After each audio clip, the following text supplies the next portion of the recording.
Thank you everybody for being here. We have Dima who's going to talk about his incredible new mixer that he has designed and built himself, the RM2 Mark II. It is a beautiful rotary in the classic style of classic rotaries like Bozak and Yuri, but obviously with a lot of modern and unique features that he's going to describe for you. And we're very happy to have him here. Give a nice round of applause to Dima. Thank you. Thank you for the introduction. So my name is Dima. My last name is Khramov. I know for you American people it's really hard to pronounce, but so you can pronounce it just like you want, like Khramov or something. Yeah, I'm an electronics engineer from Russia, and last year I moved to New York City, and from last year I finished the design of the second mixer. It's called RM2 Mark II. We'll get to that later. So yeah, let's start. This is a picture of the first mixer. It was called RM2, just an average typical mixer. I started to designing it in I think 2016, 17. At that point, I didn't know anything about electronics.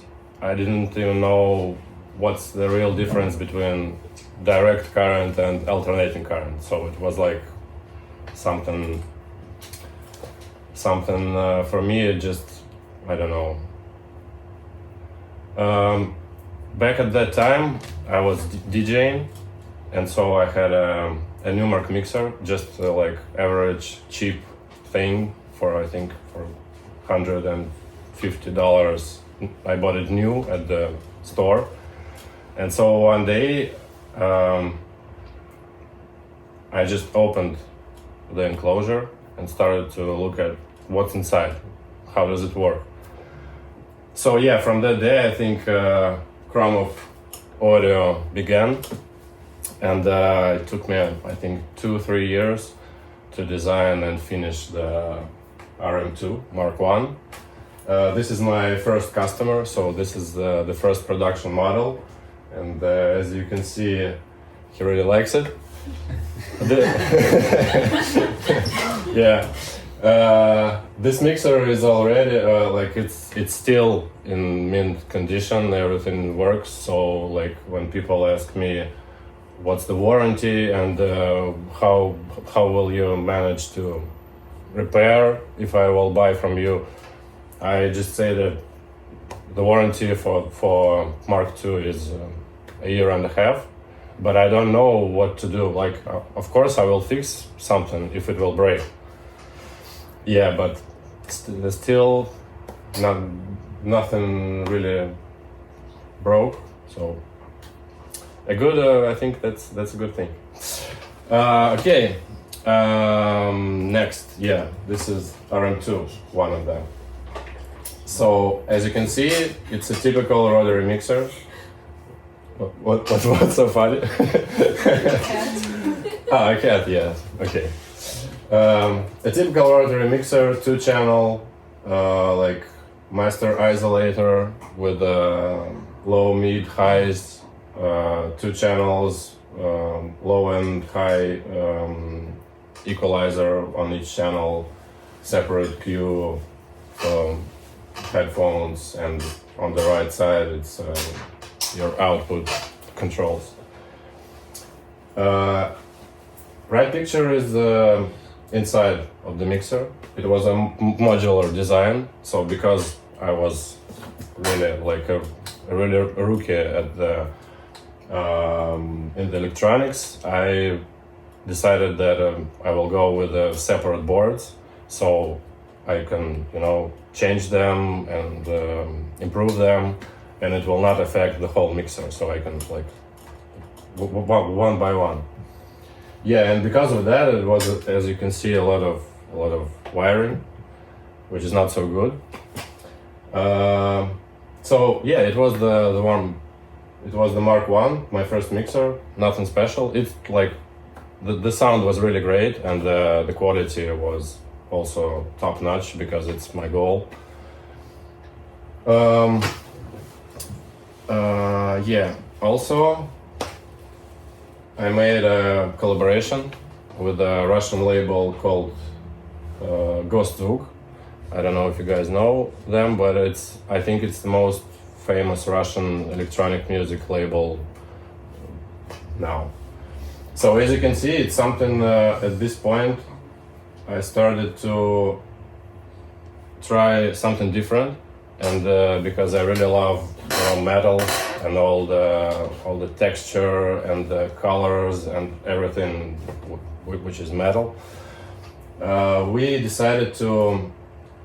Also, it really matches with the aesthetics of the Gostzvuk label, and we decided to make 5 mixers with a unique patina.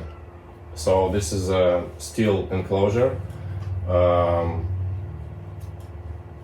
Some special chemicals were how to say it? Used? Yeah, thank you. Used to etch, and so this it was looking really rusty and unique. And at that point, I thought, yeah, it's something cool, something special. So at that point, I already I made several mixers and one collaboration of 5 units of this kind, of this style, and I already had some thoughts about Mark II, and I think the main goal of the Mark II was to make something different, make something special, because as you can see, mixers these days, they look all the same, and I don't know why, because they look the same, the layout, the operational philosophy is the same, so it looks like everybody's just copying each other and just old designs. Well, nothing bad about these mixers, but I thought I can make something different, because why not? And so this is the RM2 Mark II. Woo! As you can see, I think you can tell the difference, right? Right. Yes. Yeah. Okay, thanks. I put a lot of effort for so you can feel the difference. So this is the Mark II, and I will tell you first about the layout. So the main idea was that when you're playing, there is always something like a turntable or a CDJ, like maybe another kind of source of audio signal on the right and on the left. So you mixing with your mixer, something is on the right and something is on the left. So this is why I put the channel controls like right and left, because it's like something is here. So I think it's logical to have this knob here. Okay, this is on the right. With this knob, I control right source, with that left. Also the same for the send and cue knobs, like on the right, on the left. This is what I call the mixing zone. So it's like sounds come from right and left, like right, left. This is your mixing area, and then it goes to the back of the mixer. And because all of the outputs is on this side, on this side, you get the return, master, and booth knobs also there, and phono and line switches like also at near the back, but on the right and on the left. Yeah, and I think, like, for me as an engineer, it's this layout makes a lot of sense, because maybe I'm not a DJ, but as an engineer, like right, left, mixer mixes, then it goes to the outputs. So why not? Why not to try this? Dima, can you just explain a little bit more about the way the EQs, the channel EQs? It's the next slide. Okay. So yeah, EQs.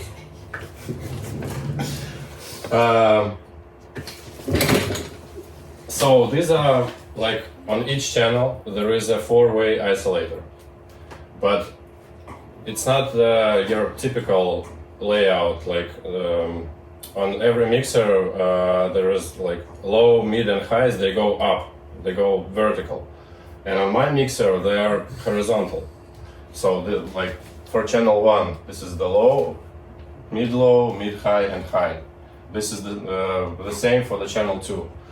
And for me as an engineer, again, it makes a lot of sense, because the frequency response of any audio signal is the same. Like you got this is the frequency versus amplitude. So frequencies goes from 0 to like 20k, yeah. And like this frequency area is here, this here, and so on. So yeah, of course, like I think that this can be a new way for mixing, because I haven't seen this before on any mixer. And with that layout, you don't need a master isolator like everybody loves on rotary mixers. Like the top row is the master isolator, and everybody plays with it. So with this layout, you will have like both two master isolators. So you can use, because of the layout, you can use them as different as an isolator for the performing on one channel, and both for mixing. Yeah, I know that this could be confusing for most of the people, but why not to try? And so far I got only positive feedback, so maybe, I know it's not for everyone, but I hope it's for someone. Let's talk about why I call it handmade, and what's really handmade, and why I think that if this mixer is not handmade, so I don't know what is handmade. First of all, the knobs. As you can see, like as you saw on the slide with a lot of mixers, everybody uses just like 2 or 3 types of knobs, because these days it's not a really popular thing, and there are not so many manufacturers that produce knobs, and so like manufacturers of the mixers, they don't really have a lot of choices. Because of that, I thought that maybe I can make my own knobs. And so I bought a lathe. It's a machine for turning round objects. And I turn my own knobs from solid brass. So it's like I buy a solid piece of brass. It's a round stock. So I then drill, knurl. This texture on the knob is called knurling, as you can see on the left slide. Yes, so there are some different operations, and each knob is handmade by me. Yeah, so handmade knobs. Next is laser engraving. A lot of manufacturers of rotary mixers just use silkscreen printing, and it's nothing bad about it, but it can go away in several years because it's just paint on the metal. So I choose laser engraving because it will never get anywhere, and also it's like it feels and it looks really special, and so you can see the on this slide the front cover is stainless steel, and then it's powder coated. But with laser engraving, you can see the actual stainless steel, and so it will not be the same color. It will be like from batch to batch. Steel is a little bit different. So yeah, I think it also adds some character. So yeah, laser engraving also made by me on my own laser.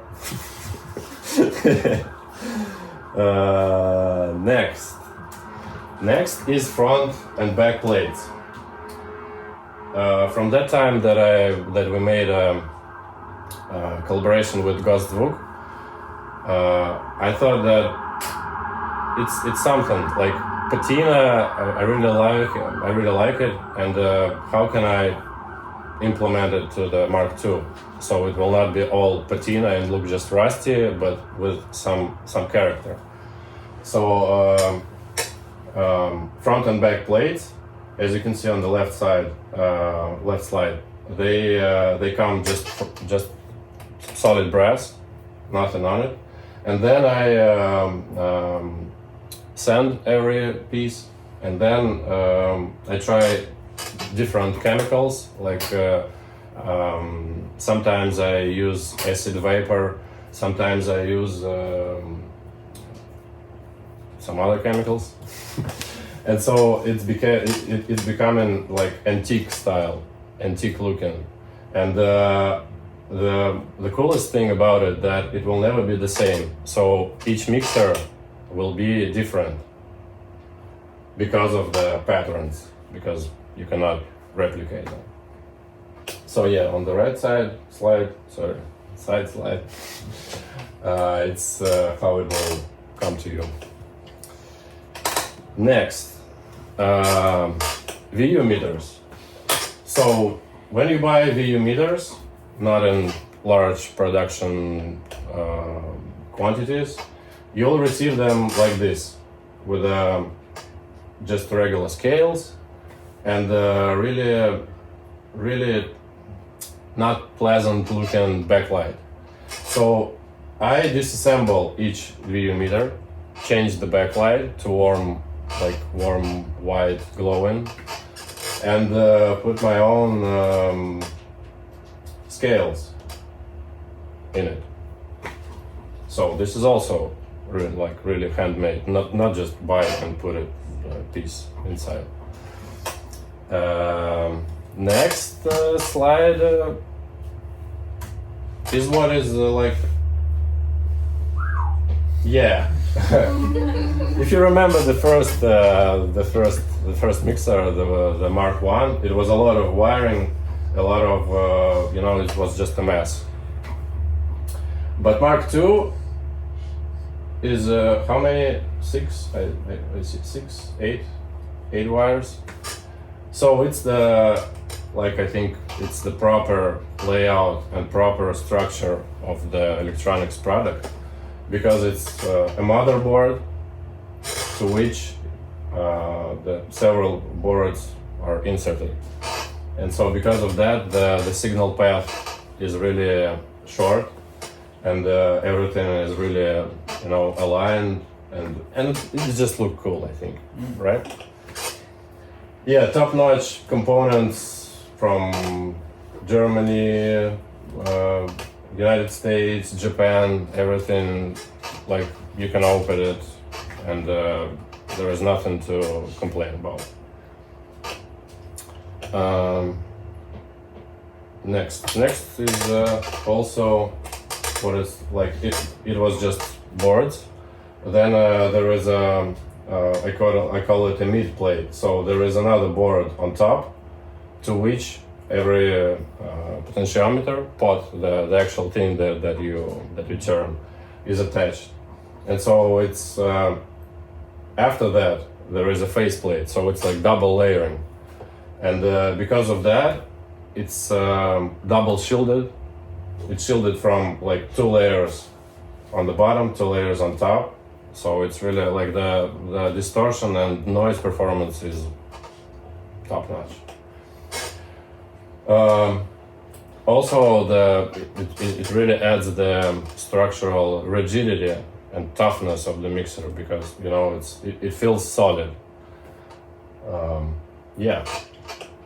So yeah, this is also like everything is handmade too. Everything is hand soldered. Everything is hand populated. Even the small parts that can be assembled on the factory, like if you order some circuit boards, some parts you can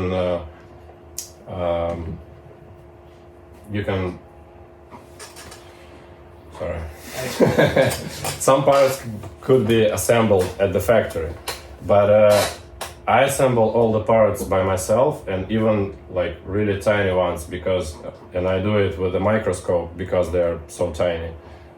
Because it's just, you know, it's fun. It's fun, really. It's fun, and with that I can really call it handmade. Yeah, okay, so these are also features and why I call it handmade. The next cool feature is lamp.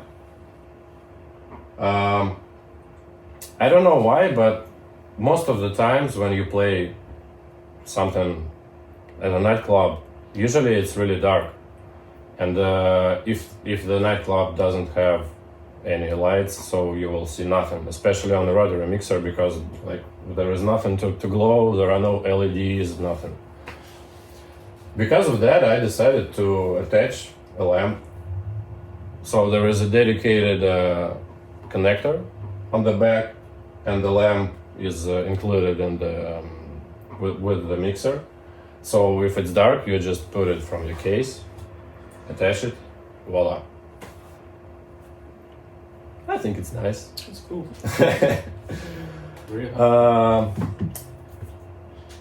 Next is a power supply. It's a standalone power supply. It's also handmade by me, like everything, just like the mixer, everything inside, laser engraving, assembling, wire. You can see it's not a manufactured one, so it's just a wire, and then I put all the connectors and all of that. So yeah, it says handmade in the USA also because it's handmade. Next is cool. Also, I think it's a cool feature.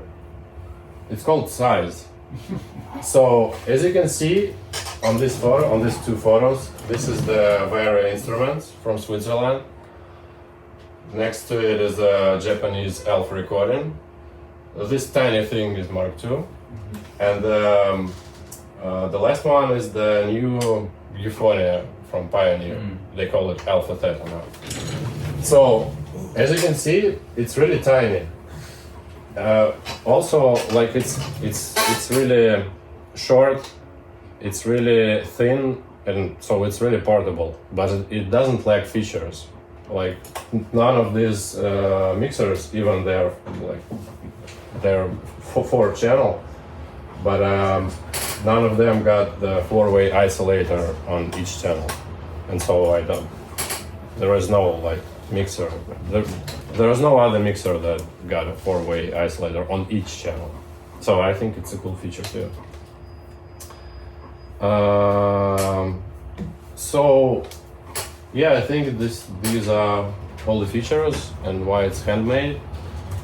So next is pricing, which is $3,000 for handmade in New York mixer, and you now know what I mean by handmade to order. The price includes handmade mixer, handmade power supply, somewhere in China made power cord, but not the shittiest one, a good quality one, but made in China. The lamp, LED lamp made by Lit Light in the USA, even the lamp made in USA. And the world's best Pelican waterproof, crush proof, dust proof, bulletproof, everything proof. Weaponized. Case. Yeah. Actually, like United States military use them everywhere. So yeah, this is what you get when you order one. And I think that's it. Thank you. I have a question for you. Yeah. In terms of your approach to the circuitry, do you have would you say that any existing mixer or from the present or past is an inspiration for you? Like, where did you sort of base the design, the circuit design, and the electrical design of the mixer? It was really inspirational. Like when I was designing the Mark I, the first mixer, I looked at Uray, Bozak, some techniques, mixers, some Rain, like everything that I could find. But most of, I think most of the circuitry in the Mark I was from Uray 1620. Mm-hmm. And with Mark II, I think really nothing is like I got at the level when it's not really unique because there is not a lot of things in this like kind of equipment, like sure. analog style equipment, and with it's just like phono preamps, summon, EQs, and so you cannot really invent something new because it's technology of, I don't know, 70s, 80s. You can use new components, new integrated circuits, new all of that stuff. But I think Mark II maybe it's just a summon inspired by Uray, and like everything else is not really my own design, but I used just rules how to design, and then I designed everything else. Yeah. So that last photo when you had all the other mixers lined up, that was at Holo, right? Yeah. And you guys did like a sound test. Yeah. And how did that work? Was there a winner or what? How did that work? You asked me, right? I asked you.